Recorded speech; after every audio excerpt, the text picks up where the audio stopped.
Lord, you call me the light of the world, light of the world. Shine on me, let me be the light of the world.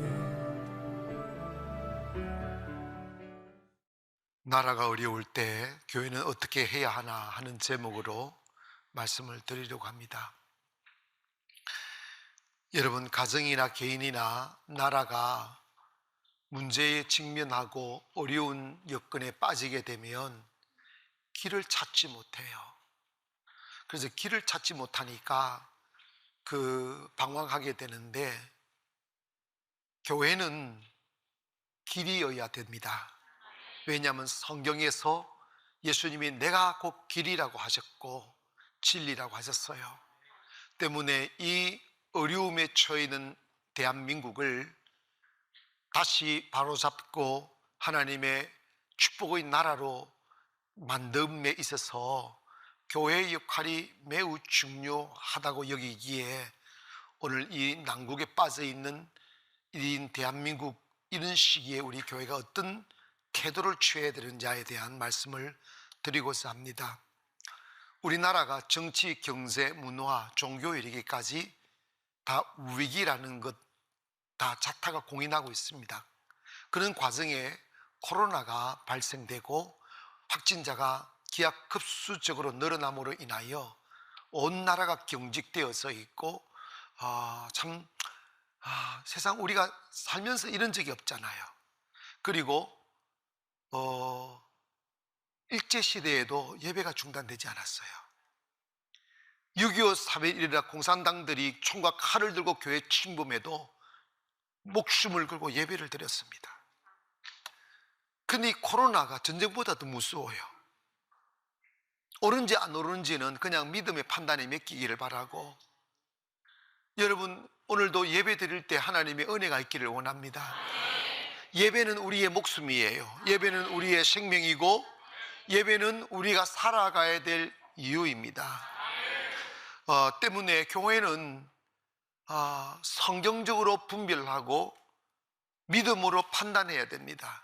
그래서 우리는 예배를 드리는 교회 안 드리는 이거는 비난할 부분이 아니에요. 그냥 자신들의 믿음의 분량에 따라 가면 되는 것입니다. 오늘도 많은 분들이 영상으로 예배 드리는데 이 예배 위에 하나님이 함께 하기를 원하고, 무엇보다도 집에만 이렇게 계시면 마음이 불안하고 답답하니까 모든 불안감이 사라질 줄 믿습니다. 하나님이 함께 주실 것이고 건강 지켜주실 것이고, 자녀들 너무 염려하지 마세요. 하나님이 지켜주십니다. 하나님을 믿으십시오. 모든 질병에서 고치시는 하나님이에요. 하나님을 진심으로 사랑하고 경외하면 불 가운데서도 우리를 지키시고 물 가운데 우리를 지킨다고 그러셨어요. 할렐루야.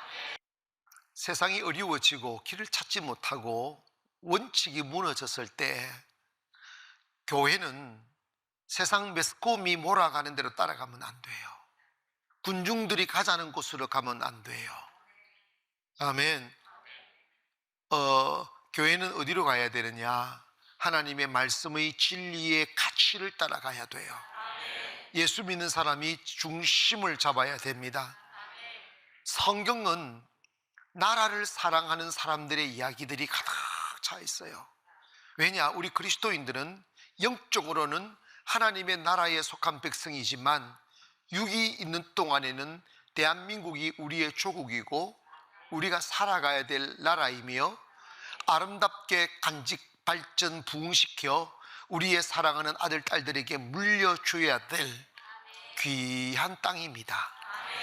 때문에 우리는 나라가 위기에 처했을 때 세상 사람들은 자기의 이익을 쫓아 자기가 손해볼 것 같으면 나라도 팔아먹고 자기 권력을 위하여 백성들을 속이고 그런 일들이 비일비재하지만 우리 예수 믿는 사람들은 그렇지 않아요.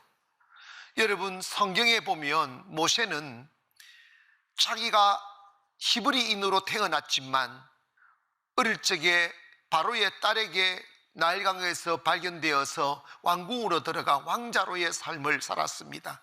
부유하고 기름진 빵을 먹고 편안하게 살았죠. 그러나 그가 어머니 요게벳을 통하여 너는 히브리인의 아들이다, 내가 네 엄마다, 그리고 히브리인들은 전능하신 하나님을 믿었다, 그리고 너가 장성하여 크면 기름진 빵에 노예되지 마라, 편안한 삶에 노예되지 마라, 저 노역장에서 고통받으며 노동하고 있는 네 동족을 생각해라.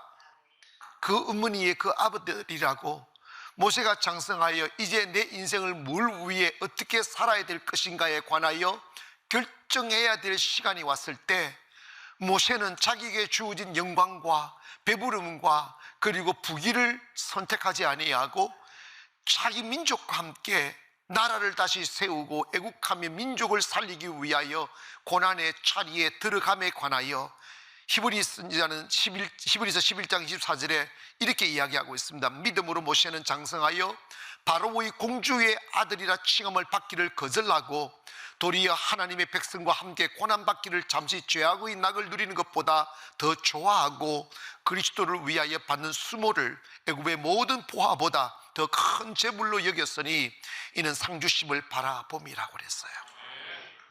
이것이 그리스도인이에요. 그리스도인은 땅을 위하여 양심을 팔지 않아요. 그리스도인들은 자기 출세를 위하여 백성들을 속이지 않아요. 그리스도인들은 자기 영광을 위하여 다른 사람을 이용하지 않아요. 그리스도인들은 나라를 사랑하는 사람들입니다. 백성들을 가슴으로 사랑하는 사람들입니다. 하나님의 사람들은 뼛속까지 애국자였어요. 우리나라도 위기에 처했을 때 유한순 누나, 대한민국 만세, 대한독립 만세, 그 어디서 나오지 않은 선교사님들이 가르침을 받아 철저한 기독교 정신으로 나라를 세우려고 목숨을 거는 거예요. 이 나라가 이렇게 혼탁하고 어려울 때 누가 이 나라를 다시 회복시킬 수 있느냐? 바로 그리스도인입니다.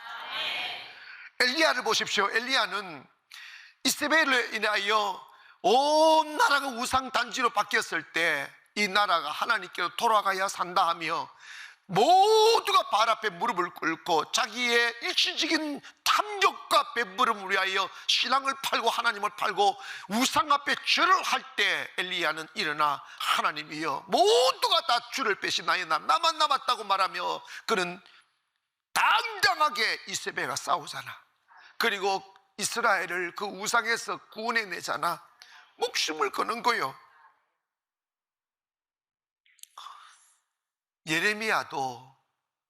예레미야의 별명이 눈물의 선지자라고 그러는 거예요. 그 눈물의 선지자가 왜 그랬느냐 하면 그는 그냥 눈물이 많은 사람이다 이런 게 아니고 자기 나라 유다가 여호야김 때 하나님을 버리고 자기의 권력과 그리고 자기 지식 기반을 튼튼히 하기 위해서 사람들의 마음을 즐겁게 하고 사람들이 가자고 하는 곳으로 가기 위해서 우상을 막 들이오고 혼을 빼버린 거예요. 그리고 정치인들이 조심해야 될 게 뭐냐면 자신들의 권력을 위하여 백성들을 아둔하게 만들고 속이고 어둡게 만드는 일들을 자주 합니다. 요야김이 그랬어요. 그래서 하나님 앞에 나와 경외하고 예배드리지 않고 그 북이스라엘 예루살렘 성전이 있는 곳으로 백성들이 자꾸 마음을 두니까 유다에다가 우상을 섬기는 바알 신당을 이것이 너희들이 섬겨들 신이라고 여기서 제사하라고 이러면서 영혼을 팔았어요. 그래서 하나님이 그 요야김 왕에 대해 책망할 때 그 예레미야가 가서 책망했어요. 책망하니까 지가 왕이라고 완악한 거야. 이 예레미야를 조롱하고 때로는 괴롭히고 때리기까지 했다는 거예요. 그 결과 하나님이 유다 왕을 죽이고 그 다음에 그 유다가 바벨론에 의해서 처참하게 짓밟혀 모든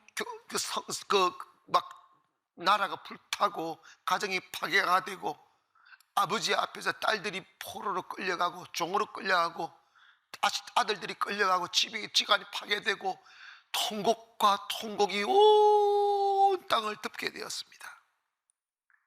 그때 예레미야애가 1장 1절에서 그 모습을 이렇게 통곡하며 기록하고 있어요. 슬프다 이 성이여, 전에는 사람들이 많더니 이제는 어찌 그리 적막하게 앉았는고, 전에는 열국 중에 크던 자가 이제는 과부같이 되었고, 전에는 열방 중에 공주였던 자가 이제는 강제 노동을 하는 자가 되었도다. 밤에는 슬피 우니 눈물이 뺨에 흐름이여, 사랑하던 자들 중에 그에게 위로하는 자가 없고 친구들도 다 배반하여 원수들이 되었도다. 유다는 환난과 많은 고난 가운데서 사로잡혀 갔도다. 그가 열국 가운데서 거주하며 쉴 곳을 얻지 못하여 그를 핍박하는 모든 자들이 궁지에서 그를 뒤따라 잡았도다. 시온의 도로들이 슬퍼하며 절기를 지키려 나가는 사람이 없음이로다.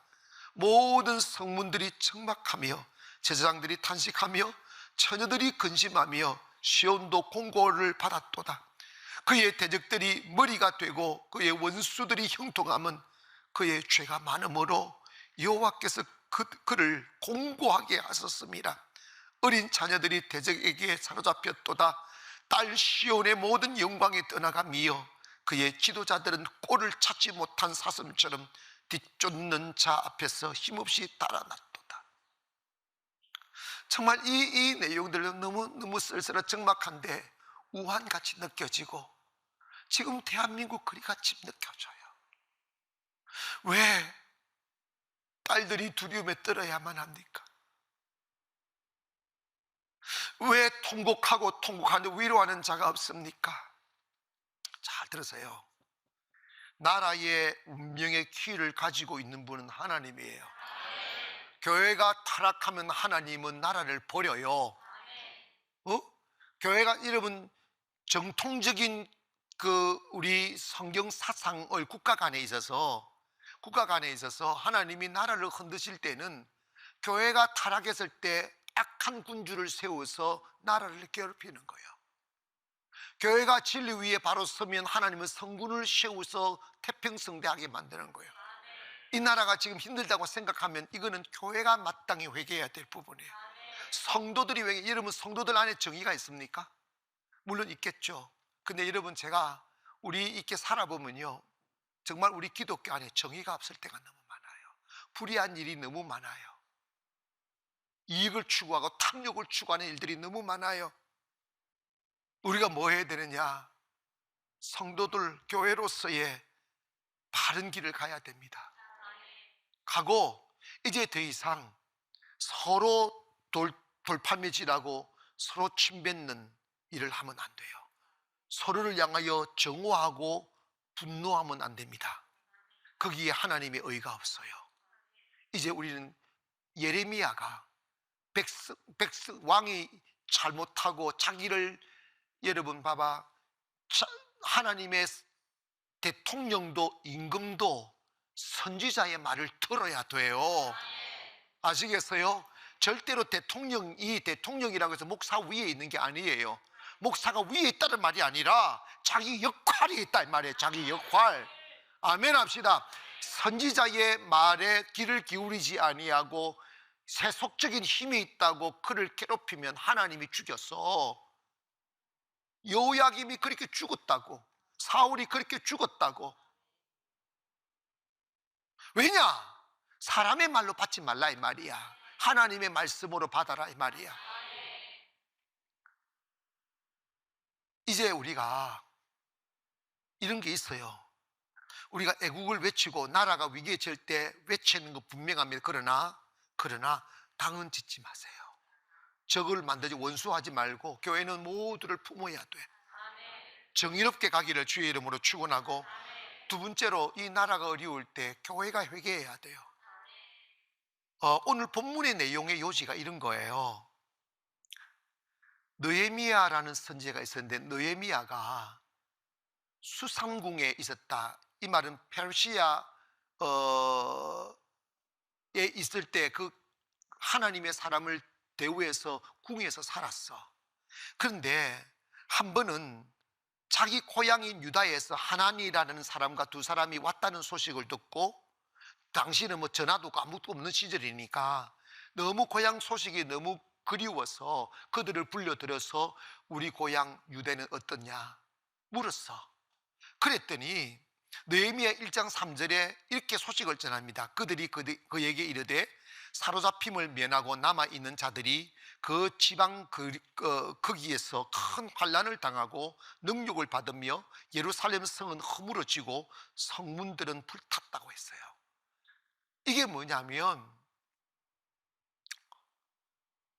조금 전에 이야기했던 유다 요야긴이 하나님을 저버리고 우상 숭배하고 선지자 말을 안 듣다가 바벨론의 포로가 되어 70년을 포로 생활하여 그 적막하고 통곡의 시간을 보내고 페르시아의 왕에 의해서 바벨론이 함락이 되고, 바벨론이 함락될 때 아무 조건 없이 유대인들을 자기 고향으로 돌려보내주었어. 돌려보내준 뒤에 이제는 자유로운 몸이 되었는데, 그래서 이 페르시아 왕이 하나님에 대하여 이렇게 굉장히 우호적이라서 이 느헤미야 선지자를 잘 대우를 해주고 있었는데, 이스라엘 백성들, 유대 백성, 이스라엘 백성들 자기 고향으로 갔으면 다시 성전을 회복하고 예배를 회복하고 아멘 합시다. 믿음을 회복하고 그 가슴 속에 하나님을 모시고 살아야 되는데 그러지 않았다는 거야. 중심에 하나님을 두지 않았다는. 그래가지고 성전이 그냥 허물어져 있고 자기 배 채우는 데만 앞장섰다는. 그래가지고 고통당하고 폐허가 되고 이방 다른 나라 옆에 있는 나라로부터 능욕을 당한다는 거야. 그럴 때 느헤미야는 지금 페르시아에서 잘 살고 있어요. 배부르게 살고 있고 대우받고 살고 있고 선지자의 대우를 받고 사는데도 불구하고 느헤미야는 어떻게 했는데, 느헤미야 1장 4절에 느헤미야는 이렇게 했습니다. 내가 이 말을 듣고 앉아서 울고 수일 동안 슬퍼하며 하늘의 하나님 앞에 금식하며 기도하여 이르되 하늘의 하나님 여호와 크고 두려우신 하나님이여, 주를 사랑하고 주의 계명을 지키는 자에게 언약을 지키시며 긍휼을 베푸시는 주여 간구하나이다. 이제 종이 주의 종들인 이스라엘 자손을 위하여 주야로 기도하오니 우리 이스라엘 자손이 주께 범죄한 죄들을 자복하오니. 자기가 죄 진 게 아니야. 자기 백성들의 죄를 자복하는 거야. 자복하오니 주는 귀를 기울이시며 눈을 여시사 종의 기도를 들으시옵소서.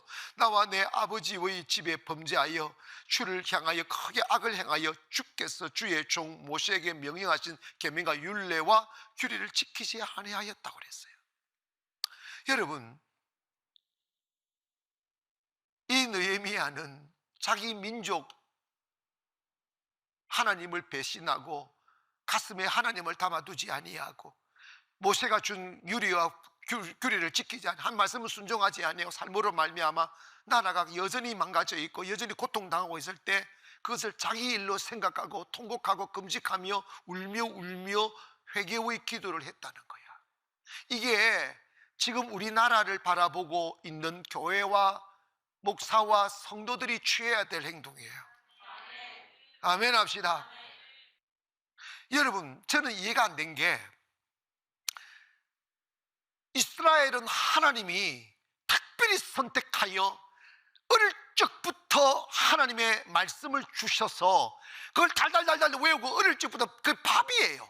일어나면 토라를 외우고 눈 떠도 있고 눈 감을 때까지 토라를 외우며 사는데, 어떻게 그 선지자들이 이세벨이 칼로스 위협한다고 하나님을 버리고 하나님의 선지자들이 바알의 선지자가 될 수 있냐고. 근데 여러분 보세요. 엘리야가 이런 이야기 하잖아. 하나님 모두가 다 배신하고 나만 남았다고.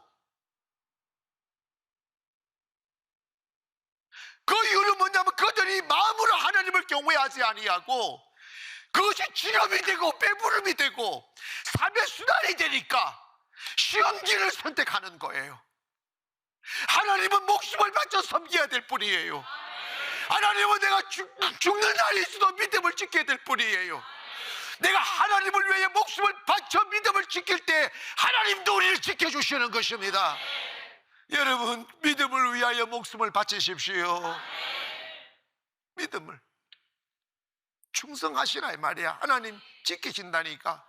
그리고 어떤 정치인이든 어떤 성도든 간에 네 편 내 편 가른 것들을 막이 새끼니까 분열하지 마셔. 이 나라 우리가 다 품어야 될 나라입니다. 우리가 섬겨야 될 나라입니다. 하나님 저들의 죄를 용서해 달라고. 애국은 잘 들으세요. 애국은 자기에게 주어진 하나님의 말씀 따라 중심에서 목회 잘하는 것이 애국이고, 사업 잘하는 게 애국이고, 학생은 열심히 공부하는 게 애국이고. 아멘 합시다. 나라가 망가지고 안 망가지고는 하나님의 손에 달렸다니까. 이런 교회가 일어나면 그 교회 때문에 하나님 망가뜨리지 않아. 여러분 믿든 말든 간에 알아서 판단하셔. 마지막으로 나라가 중심을 잃고 흔들릴 때 교회가 진리 위에 서야 됩니다. 따라합시다. 교회는 진리 위에 서야 된다. 자, 이게 무슨 말이냐면 지금 우리나라는요, 말도 안 되는 이념 전쟁이 벌어지고 있어요. 이념은 사람들이 만든 거예요. 공산주의가 옳고 사회주의가 옳고 뭐 민주주의가 옳고 다 사람이 만든 불완전해요. 그러나 어느 사상이 더 성경적이냐를 따져야 돼요. 우리는 사상의 노예가 되지 마십시오. 하나님의 말씀을 따라 살아가십시다.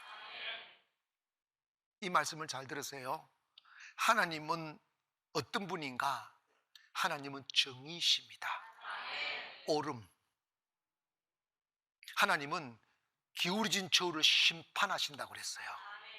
느헤미야 1장 7절에 주를 향하여 크게 악을 행하여 주께서 주의 종 모세에게 명령하신 계명과 율례와 규례를 지키지 않은, 이게 뭐 하나님의 말씀은 캐노 잣대라고, 저울이라고.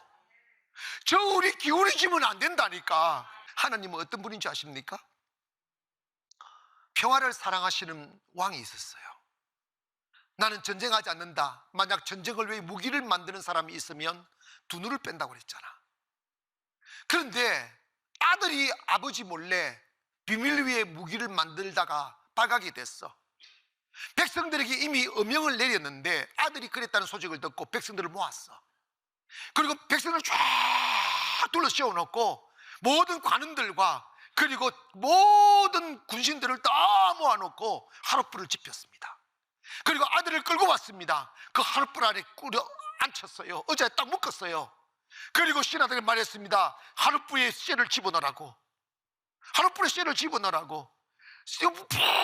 붉게 달겨진 쇳덩어리를 묶어놓은 아들의 오른쪽 눈에다가 아버지가 집어넣었습니다. 아들이 비명을 지릅니다. 백성들은 꽝을 지릅니다. 왕이니까 아들 용서해 줄 수 있지. 왕이니까 아들 3일 해줘도 누가 말하지 못합니다. 그러나 정의롭지 못한 거지. 왜? 자기가 세운 법을 지키지 않으니까. 자기 백성들 자기 아들 안에서 눈을 뺐을 거 아니야. 아들이라고 봐주면 정의가 아니라 이 말이야. 아멘 합시다. 그 아버지는 그 아들을 묶어놓고 그 아들의 오른쪽 눈에다가 붉게 달겨진 그 쇳덩어리를 집어넣어 아들의 눈을 태웁니다. 와! 꽝을 지르죠. 그리고 백성들이 얼음장처럼 녹아내립니다. 그리고 그 아들의 눈을 태웠던 그 쇳덩어리를 다시 빼서 임금의 자기 왼쪽 눈에다 갖다 들이댑니다. 자기 스스로 자기 눈에다가 그 쇳덩어리를 집어넣어 자기 한 눈을 태웁니다. 이 임금은 공의와 사랑을 실천한 거지. 아들아, 내가 너의 아버지다. 그러나 너가 법을 어겼어. 두 눈을 빼야 공의가 세워진단다. 나는 너의 눈 하나 빼고 나의 눈 하나 빼서 공의를 세웠고 내다도 이 함께 고통을 당한 너를 향한 사랑을 지켰다. 그 나라는 평화로운 나라가 되고 그 나라는 질서가 있고 그 나라는 진리가 세워질 수 있는 나라입니다. 이것이 하나님의 justice라는 공의라는 말입니다. 교회는 정의를 세워야 돼요. 다시는 교회 안에 뉘패대패 가르지 말고 누가 옳으냐 걸느냐를 판단하시기를 바랍니다. 하나님 앞에서 말입니다. 하나님 옳으신 분입니다. 하나님은 정의로우신 분입니다. 이 나라 어둠이 지금 덮고 있어요. 딱 생각하면 온 세상이 어두워요. 마음을 편안하고 정의를 찾아 재판부로 가야 되는데 정의를 못 믿으니까 불안한 거예요.